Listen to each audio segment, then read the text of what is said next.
యేసయ్య వస్త్రాన్ని అలా పట్టుకొని అలా విడిచిపెట్టగానే వెంటనే ఆమె రక్తధార ఆగిపోయెను. చప్పట్లు కొడతావా ఒకసారి? ఆమె రక్తధార ఏమైపోయింది? ఆమె రక్తధార వెంటనే కట్టింది. ఇలా కారణం ఏంటి తెలుసా? ఆమె పడుతున్న శ్రమలో నుండి దేవుడు ఏం చేశాడు? ఆమెని రక్షించాడు. శారీరకమైన శ్రమలో నుండి దేవుడు రక్షించాడు. మరి మన ఆత్మకు కూడా రక్షణ కావాలి. ఈ రోజున మన ఆత్మకు ఈ భూలోకములో 60 సంవత్సరాలు 70 సంవత్సరాలు మన బ్రతుకు తర్వాత ఇంకొక బ్రతుకుంది. శరీరానికి మరణం ఉంది కానీ ఆత్మకు మరణము లేదు.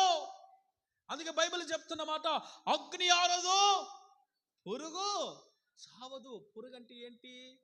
కొంతమంది అంటారు, తలలో వీడికి పురుగు తిరుగుతుందిరా, వీడి మైండ్ ఒక చోట ఉండదురా అంటారే. ఆ పురుగు కాదు, ఇది మిడిమేల పురుగు. కానీ మనలో ఉన్న పురుగు యేసయ్య పెట్టిన పురుగు, దాని పేరు ఆత్మ. హల్లెలూయా, హల్లెలూయా.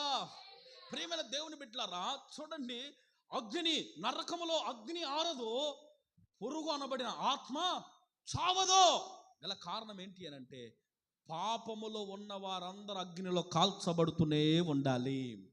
ఎవరైతే ప్రభువును తెలుసుకొని పరిశుద్ధమైన మార్గం అనబడిన ఈ పరిశుద్ధ మార్గమైన యేసయ్య మార్గంలోనికి నువ్వు రాగలిగితే, నీ జీవితాన్ని పరిశుద్ధంగా మార్చుకోగలిగితే, నీ జీవితంలో ఉన్న త్రాగుణ్ణి, నీ జీవితంలో ఉన్న అబద్ధాలను, నీ జీవితంలో ఉన్న పేకాటను, నీ జీవితంలో ఉన్న చెడు సహవాసాలను, నీ జీవితంలో ఉన్న ప్రతి విధములైన అపవిత్రమైన కార్యాలు అన్ని నువ్వు మానవేసి యేసయ్య మార్గంలోనికి నువ్వు రాగలిగితే, ఈ నూతన సంవత్సరం అంతా దేవుడు నిన్ను రక్షించును గాక.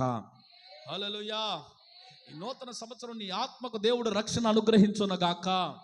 హల్లెలూయా. ప్రియమైన దేవుని బిడ్డలారా, బాప్తిస్మం అనే రక్షణలోనికి నువ్వు రావాలి. మారు మనసు అనే రక్షణలోనికి నువ్వు రావాలి. ఎక్కడికి రావాలి? కొంతమంది